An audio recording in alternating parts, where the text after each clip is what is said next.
Hi, this is Niana. She'll be receiving the shorter haircut from our spring collection. And what this cut involves is a shorter nape area that's graduated, moving into rounded layers, roundness in through the sides with a disconnected crown as well as a longer disconnected fringe. Let's show you how we do it. As always, pre-section the head shape to know exactly where you're going. We've separated the top profile from the crown area to the corner on each side, making sure that we have a pretty thick top profile because we're going to have a disconnected fringe. Separate front from back from the crown to the top of the ear, and separate the back profile left from right as well as top from bottom. 3 vertical subsections right in the nape area. And now we're going to be combing that hair straight back from the head shape with an elevation of 45 degrees and a finger angle of 45 degrees, making sure that you're combing the hair properly and looking at the big picture. Once you reach your in and out movement determining her new length, cut right into that hairline. Each section on the outside is laterally directed straight back off the head shape, again with an elevation of 45 degrees and a finger angle of 45 degrees. Take the top of the previous cut section in your fingers, use that as a guide. Once that clears, cut straight into the head shape. When you know that top of that previous section is about to clear your fingers, move outward very slowly. As soon as it drops, connect. That'll ensure connection in your layering. There it is.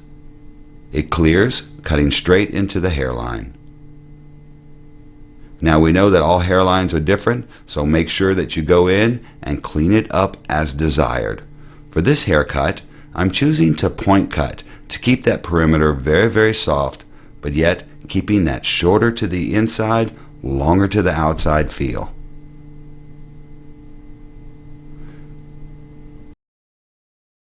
Make sure you clean up the entire hairline, and then we can move on to the next section.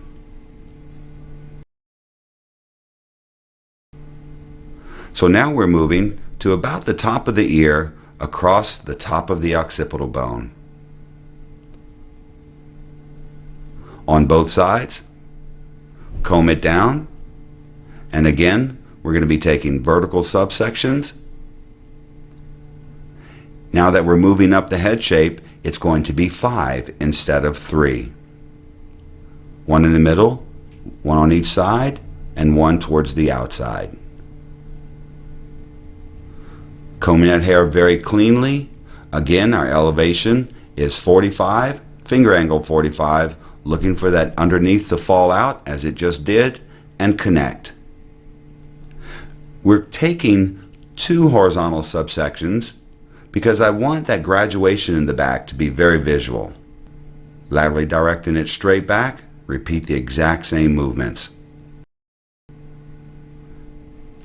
We're only grabbing this one vertical section and the previous section underneath to use that as a guide.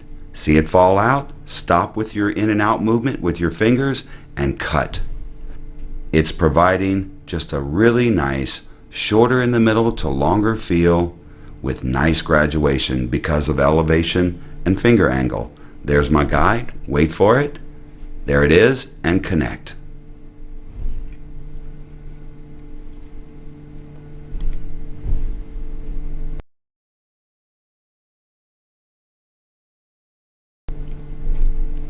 That outside piece, look how nicely it's combed. I'm bringing it straight back, and if anything, slightly towards the center, and cutting straight into it again. This connection is very important, so once that bottom guide falls out, stop moving out and connect. Look at the beautiful graduation we're getting in through this bottom part of the perimeter. So now, again, let's move up the head shape. Take another horizontal parting, about half of what is left.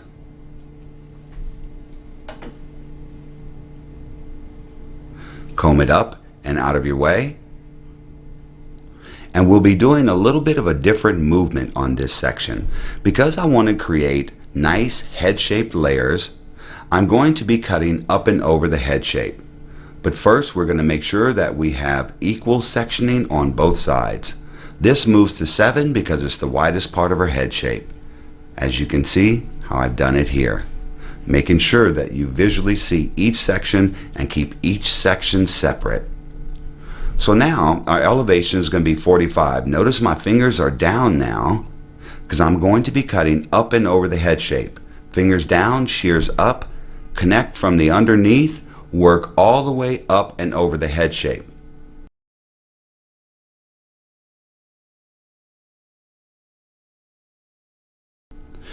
When the hair buckles, make sure we recomb and continue that up and over movement until we're finishing with each section, the top part of each section coming straight out from its root level.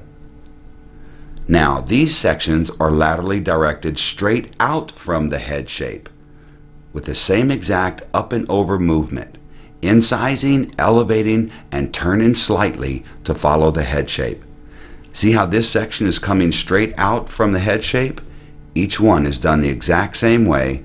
Elevation 45, finishing each section at an elevation to where the hair is coming straight out from its root level. This outside section, you're still using that underneath as your guide, working up and over the head shape. Notice I take the time to recomb it. My guide falls out and I finish the movement.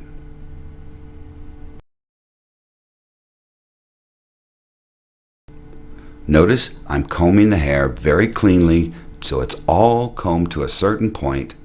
And again, up and over, incising. The incising is your choice. I can take the shears and open and close them very quickly for a little texture, or I can be very aggressive in my opening and closing and create very deep, disconnected texture. This is your choice. And that's the great thing about structure in motion. Recomb it to approximately the same elevation you stopped and finish with the hair coming out of the head shape. This beautiful back is created all by itself by having discipline in your movements and repeating the same movement so that you have symmetry, not only from top to bottom, but from left side and right side. We're finishing with our shears parallel to the head shape and the hair coming straight out. Look how beautiful that moves already. So now we're moving up the head shape again and taking that right at the parietal and separating just that little crown area. We're going to be carrying this sectioning into the front profile. As you can see, I've taken another horizontal straight across the top profile and separated the front from the back. The hair you see on top was our initial separation of the fringe. Repeat the same movement on the other side. Look how easily I'm sectioning this hair. Don't spend all day sectioning. Right across that parietal, up and out of the way, making sure your work area is very clean at all times. Again, front from back, just this little section between the parietal and the top. So now we're going to take vertical sections again, and because this is again a wide part of the back profile, I'm going to be taking 7 vertical subsections. Each section is going to be elevated to approximately the same exact elevation where I finished the previous section. Just comb that hair to an elevation where it's coming straight out from the head shape. Continue that up and over movement, turning my shears, incising, and following that head shape.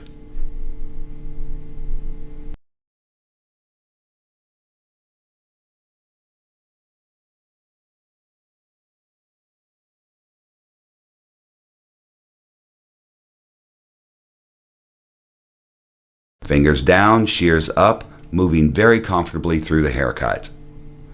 Remember, each of these sections are brought straight out from the head shape, very much like spikes on a ball.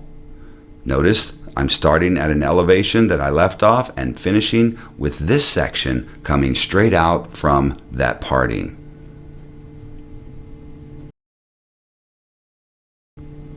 Guide falls out and connect. Notice how I'm taking the time and I have the preciseness to grab just that section of hair that I'm cutting. The previous hair's already been cut. It has texture and roundness. No sense in gathering it all up with each section and recutting each time you cut a new section. Look at the volume in there. Nice, beautiful, rounded layers. You can see that added texture we got from incising. So now we're moving into the front, left and right side. We're on her left side. I'm working from the top of the ear to the front. I've horizontally divided that into 2 equal horizontal subsections and now 2 equal vertical subsections. The movements that we did in through the back profile created a guide for us right here behind the ear. That's what I'm going to use to connect, to basically enter this section using that same guide. My elevation is approximately 45 degrees and we're using that guide as you see. Once it falls out, we're connecting up and over with the same thought process as the back. Up and over, following the head shape, creating nice rounded feel. Now this front section is laterally directed slightly towards the back. I have a guide from where I entered right there for my previous section and repeat the exact same movement. Elevation 45, looking for that guide. Make sure you see it. There it is. Once it drops out, stop your in and out movement and work up and over the head shape. Notice how my shears and my fingers are together at all times. That is for absolute control. Now that we move into this upper section, we're subdividing into 3 vertical subsections because I want to cut that hair exactly where it lives. I don't want a lot of lateral direction in between sections. Starting again straight out from the head shape and finishing straight out from the head shape. Remember, as you move up the head shape, it starts to round out a little bit, so you have to make sure you turn your shears to follow that head shape.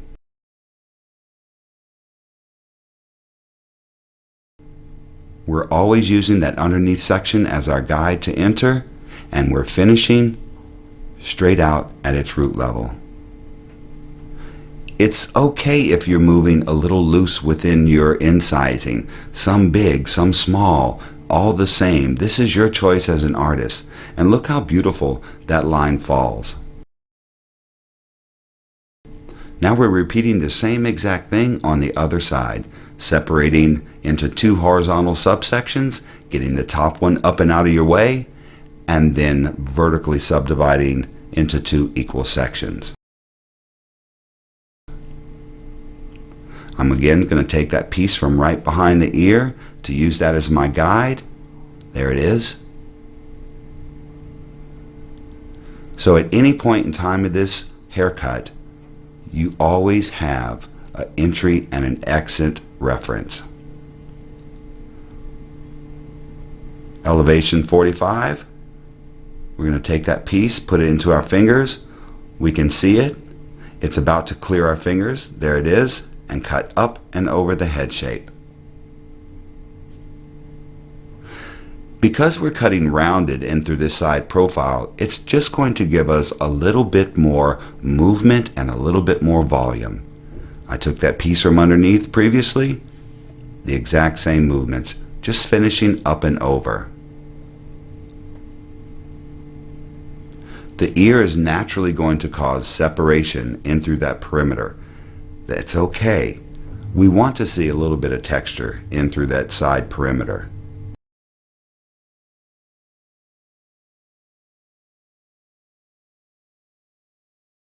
So now, again, 3 vertical subsections, grabbing that underneath into our fingers to use as our reference. Once it falls out, connect, up and over, finishing straight out from the head shape.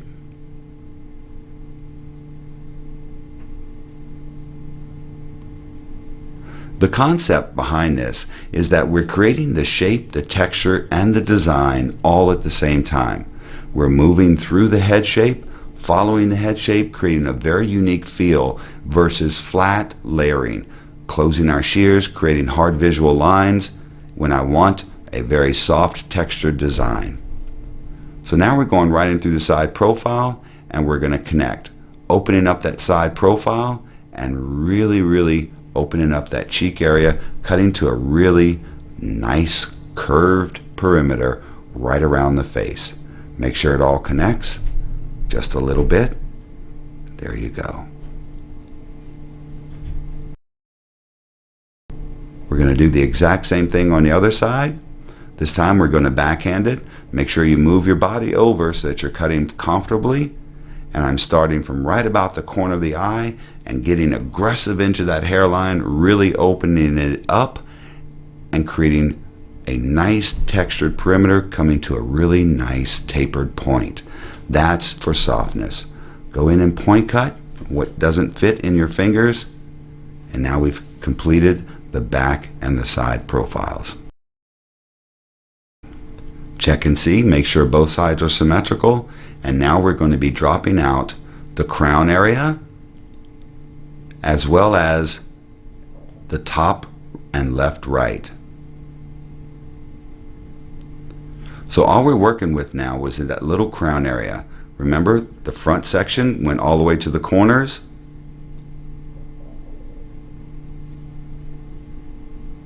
And we're going to be taking radial sections right in through this back profile. So we've got one in the center and one on each side for 3. Now, again, using that underneath section as our guide, we're going to be cutting up and out, creating a really nice disconnected feel.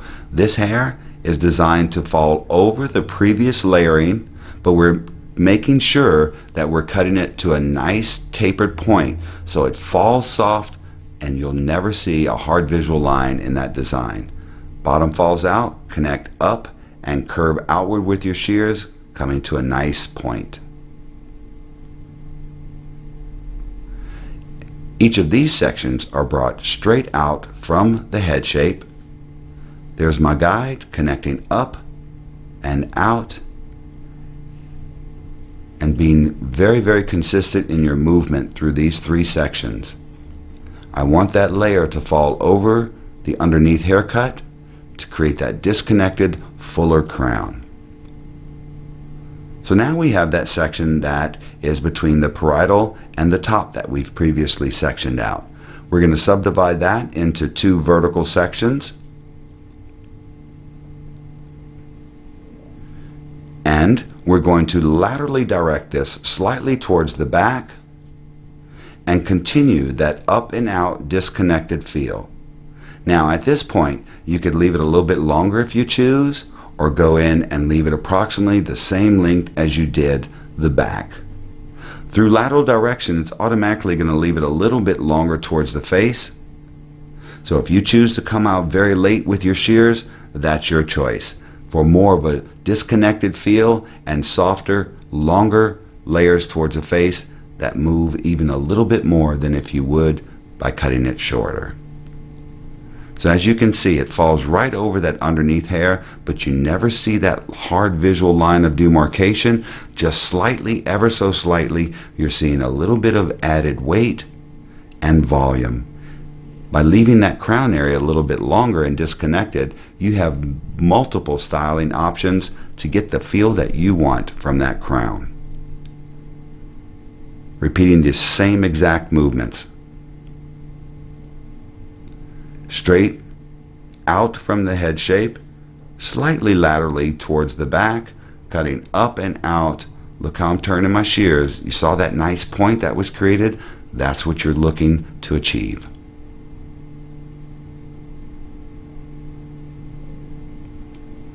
Combing the hair very nicely, straight out from that previous section, it falls out and connect. Again, it falls right into the existing haircut, never looking disconnected because of the movements of structure and motion, allowing soft, rounded texture whenever and wherever we need it. So now let's work in through this top. We're going to create a guide for the length, taking all the hair to the front, pinching it into our fingers, making it slightly laterally direct, and your in and out movement is at your length. Notice I'm elevating slightly so that I can create some softness through that perimeter, cutting it straight across at 90 degrees. We've cut this down below her chin. I really want to see an exaggerated, disconnected fringe as well as top and crown.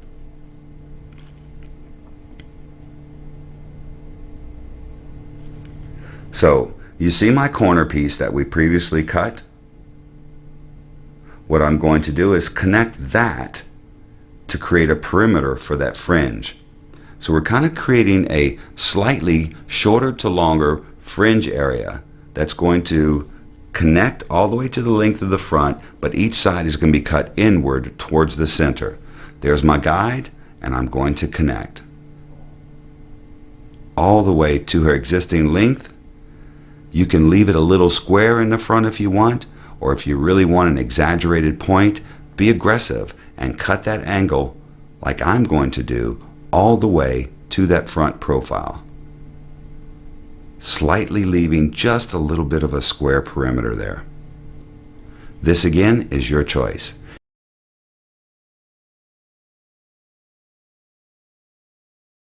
If you move aggressively, you're going to create a really nice V-shaped fringe.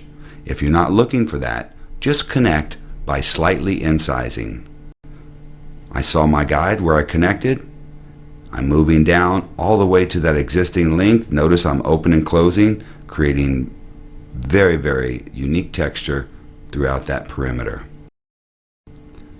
Looking at it again, I like what's happening. Let's move on. So now we're going to be creating some interior texture in the design. So I'm going to separate this fringe horizontally across the head shape. We're going to be doing it into 3 individual horizontal subsections: front, middle, and crown area, making sure each section is up and out of the way. 1, 2, and 3. So we'll be starting with this very front part of the fringe. This is what's going to fall down right by her chin, and I really want to kind of break that up a little bit. So now I'm taking 4 vertical subsections right in through this front section, and we're going to be creating a little bit of added softness right through the perimeter. Each section is going to be combed by itself, making sure our fingers are vertical, straight forward, and cutting down and out to the existing length, just breaking up that corner and adding some texture. Open and close your shears very lightly. There's not a lot of hair here, so move, as we say, gingerly. Enter each section a little bit differently for added texture. Moving on to the second section, again, we're going to be taking vertical subsections. And on this second section, because it's a little narrower, we're only going to be taking 3.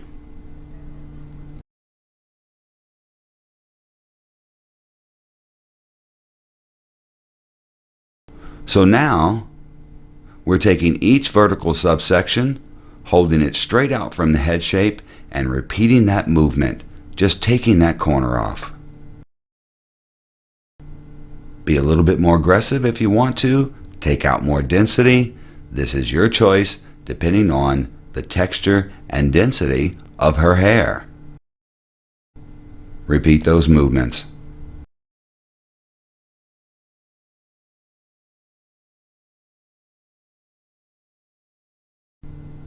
Notice how easily we're cutting down and out. Using the first 1/3 of your shears, it's very sharp, and it doesn't take a lot of energy to open and close very lightly. So now we're into that third section. We've subsectioned that into 2 verticals.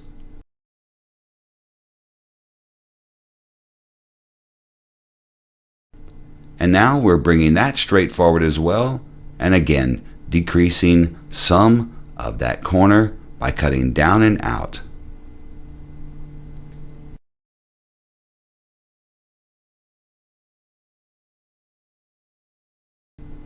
We're bringing it straight forward, entering where you desire.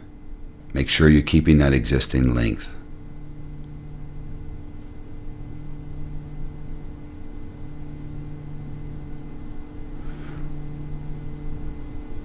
So you can see that beautifully disconnected fringe. It connects from the side all the way to that length right at the chin. It's got movement, it's got separation. This style has so many styling options. I think she's going to love it. Look at that movement. Wow, what a great look for her.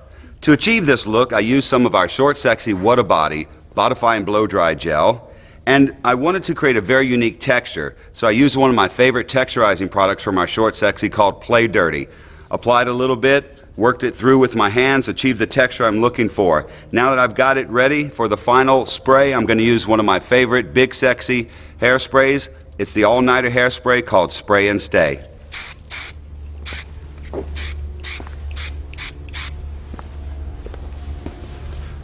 I think this is a great change for her. I hope you liked it.